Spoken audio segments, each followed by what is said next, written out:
So, the reason why I'm so blah right now is because I had just read this story. I just read chapter 6.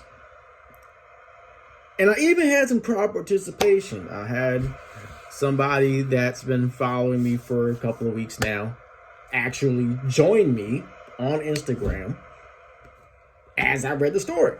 And it was great. Everything was great. But here's the thing. It didn't save. It's on the story right now. But in about 24 hours, that thing is disappearing. So I'm going to read it again because I want people to read along with me. I mean, I want people to enjoy the story. And I promised you a chapter a day. And so I'm going to give you a chapter a day. So I would first and foremost like to apologize to my friend who sat with me and read the story with me. If at all possible, I'm going to do whatever I can to make sure that that original sees the light of day. It might be kind of wonky because I'm going to end up having to screen record it. But I am going to make sure that that video sees the light of day because that was pretty awesome. I enjoyed doing that. I enjoyed having that crowd participation. So what I'm going to do is I am going to once again read chapter 6. I'm just going to record it because right now I'm just recording it on my phone. I'm just going to read it, and then once everything's done, I'm going to try my best to screen record the other one that I just did. But lesson learned, and now I know for next time to make sure that I have it set so that it saves. So that way I don't have to watch something that I recorded vanish into thin air and never to be seen again. Because it's kind of disheartening to be working so hard to do something, to have somebody that wants to participate do so, but they can't. And when they do, they don't get props, they don't get recognized. And so it's not fair to that person who showed up to read with me. It's not fair to them that they didn't get props. So I'm going to record it, screen record it, and I'm going to put it up. Probably not on YouTube, because that's not cool. So I'm going to put it on Instagram. So here we are, and here he is, and here I'm going. And chapter 6. Let's get it.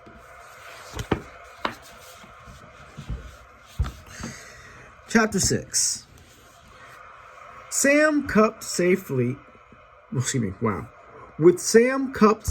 in his hands and followed by Rhea, Will emerged into another long corridor. Again, the door slid closed behind them and disappeared into the wall. "Hey, it's dark in here," came Sam's tiny voice. "Can you make me big again, please?" "Sure," said Will, stooping to release Sam onto the floor. Will lifted the torch, but Rhea caught him by the arm. "Hang on," she said with a smirk. "Sam, we'll make you tall again, as long as you promise not to tell any more jokes. Got it?" "What? That's not fair," squeaked the giraffe. "Promise," said Rhea. All right, huffed Sam.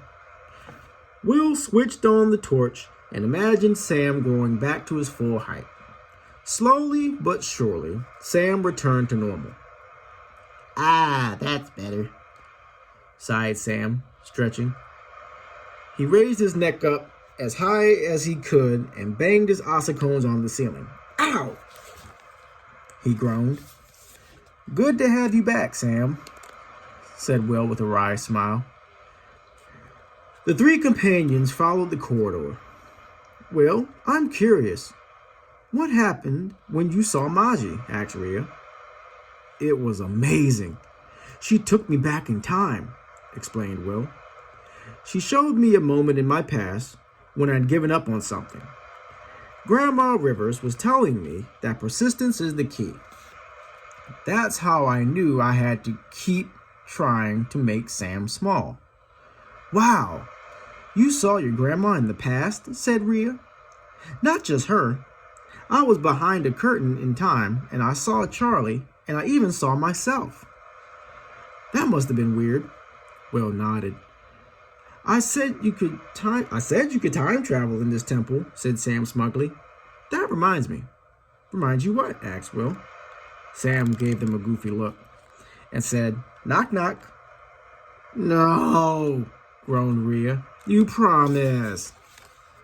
Ha ha, I had my ossicones crossed, said Sam, and stuck out his tongue at her. Bleh. Come on, knock knock. Who's there? Answered Will. A time traveler. A time traveler who? Knock knock, cried Sam. Ha ha ha, knock knock, get it? He's a time traveler. Ha ha, he's gone back in time and knocked again. Ha.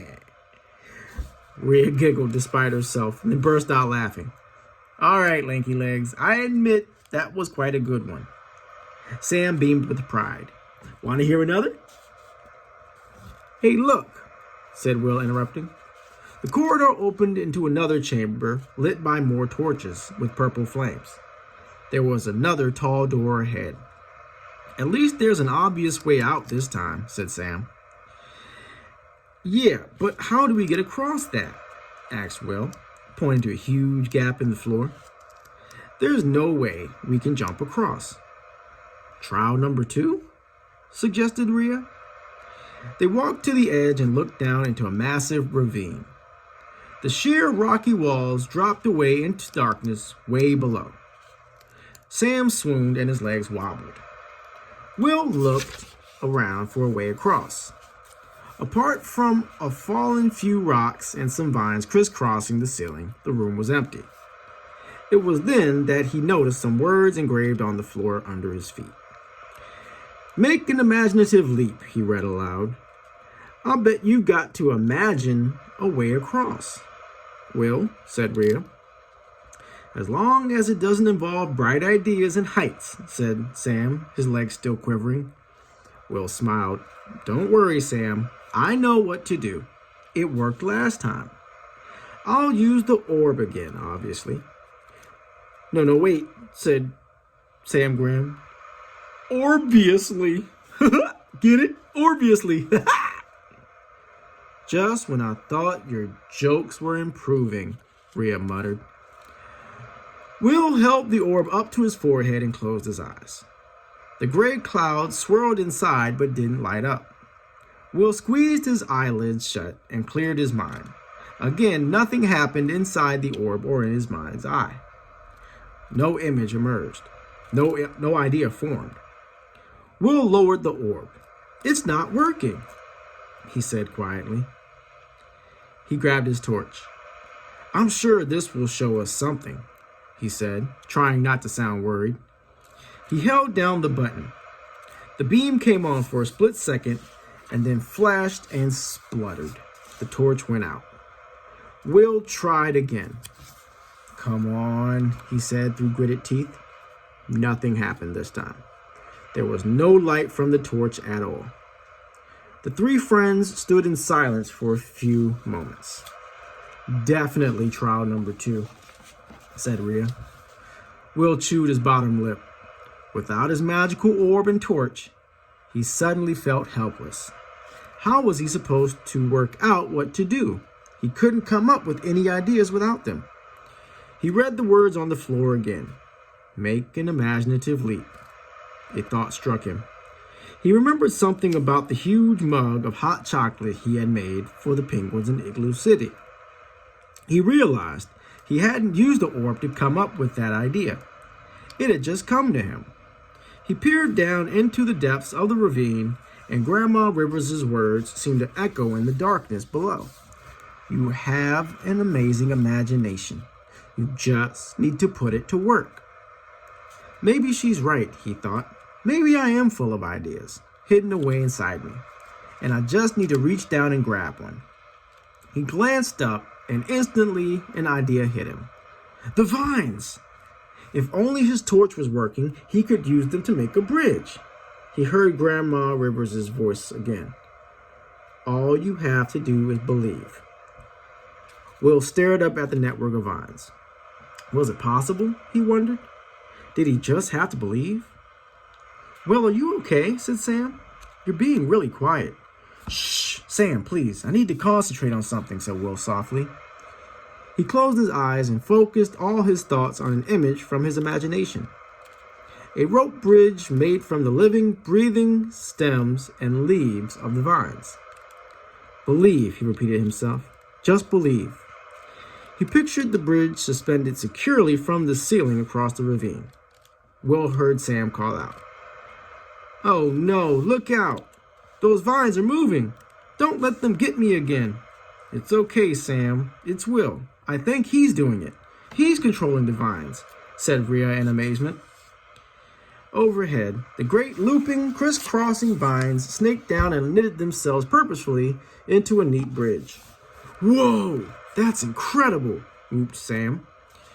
Will opened his eyes and breathed out. His eyes lit up. The bridge was exactly as he had imagined it. Yes, he exclaimed. As the word left his mouth, the vines began to stir. They started to unravel and withdraw back up toward the ceiling. Uh-oh, said Sam. Why is this happening? Will instantly closed his eyes again and refocused his imagination. The vines reformed into the bridge. I think I have to keep concentrating, he told the others. I've got to keep my eyes shut. Rhea rushed forwards and put her foot on the lowest vine. She pressed her full weight on it, making the bridge bounce up and down slightly. It's strong, Will. Keep going. We're going across now. She leapt onto the bridge and crossed it in a flash. Sam followed, taking small steps and whispering to himself, Don't look down, don't look down. He too reached the other side. Your turn, Will, called Rhea. You have to feel your way across. You can do it, Will, encouraged Sam. Will reached out and gripped the vines. He felt for the lowest vine with his foot and stepped onto the bridge. Just keep believing, he told himself. He took hesitant steps forwards, feeling his way across the bridge. That's it, Will. You're over halfway, came Rhea's voice. Will shuffled his foot forward and shifted his weight onto it. His foot suddenly slipped off the vine into the open air below. In panic, Will's eyes shot open. He was staring down into the black depths of the ravine. Immediately, the vines around him began to unravel. The rope bridge sagged in the middle. Fear surged to every corner of Will's body. He stumbled forward clumsily, grasping at the loose vines and missing his step. He could feel the bridge becoming weaker by the second. On the other side, Rhea was watching in dismay. She tried to shout encouragement, but her voice caught in her throat. Sam bellowed to Will. Believe, Will! Close your eyes and believe. Rhea found her voice again. That's right. Persistence is the key, remember? All of Will's instincts were urging him to keep moving, but he knew his friends were right. Although the vines were shaking and swaying beneath his feet, Will forced himself to stop moving and close his eyes once more. As he reimagined the rope bridge, the vines stopped unraveling. However, fear was still pumping through Will's veins, and he couldn't hold the image of the bridge stable in his head. He clambered on toward the other side, keeping his eyes shut tight. Yes, that's it. Keep imagining it, cried Rhea. It's holding. Just 2 or 3 more steps, Will. Will could almost sense the end of the bridge and safety. The temptation to look ahead was too much. He opened his eyes and saw that he was nearly at the other side, but not as close as Rhea had said. The bridge in his imagination was flushed from his mind as a wave of fear swept through him again. The vines began to twist, flop, and break apart. "Jump!" shouted Rhea. Will managed 2 more quick steps before he was forced to leap out over the terrifying drop. He reached out with his fingers toward the edge. For a moment, Will thought he was going to make it, and then he realized he was dropping too fast. He was about to collide with the sheer rocky wall opposite and tumble into the abyss. And chapter 7, we'll have to wait until tomorrow. Have a good one.